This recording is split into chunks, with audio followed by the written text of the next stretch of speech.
walk through the coffee training, then we'll do the close-up. There's a good chance you might reshoot these with Chris, not me, okay? So let's start. I'm gonna run through the hot coffee training right now. We use a quarter cup measure to measure out our coffee beans. This comes out to about 28 grams, plus or minus a couple grams depending on the coffee, but it tends to be pretty consistent. I want to get a nice flat level, and I'm going to go ahead and grind it.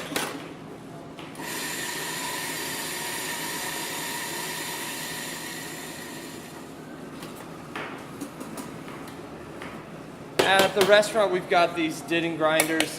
At the truck, you can be using a bun grinder, but there's not a lot of difference. So I've emptied out the coffee grounds into my Melita. These are really simple to set up. You've got your plastic Melita, you have a filter that goes in it, and then the coffee goes in the filter. And I'm going to check to see that my kettle doesn't have any water in it. If it does, I'm going to dump that water, because any water in the kettle can bring down the temperature of the hot water I want to add and throw off my coffee brewing. So I'm going to fill this with boiling water. It should be at least 205 degrees. And I'm going to go ahead and pour a little bit of this down the middle of these grounds. I'm probably pouring about 2 to 4 tablespoons of water on the grounds, and that's going to take about 20 seconds or so. This is a stage alpha called blooming.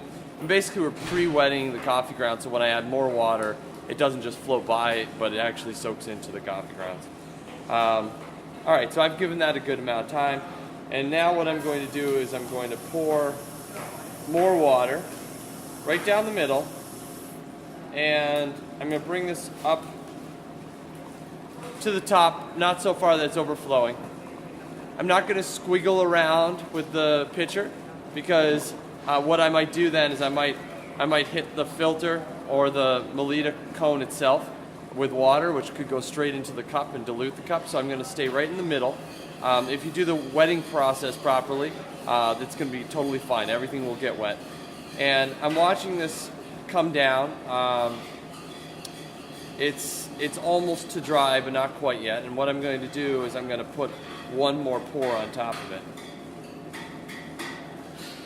All right, so that's looking great now. And I'm going to go ahead and I'm going to put another pour right on top of that. Again, I'm going to bring it right up. And now, this time I'm going to grab my dump bin.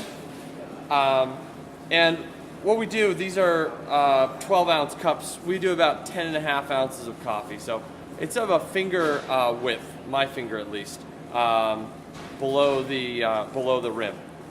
And that's looking just about right.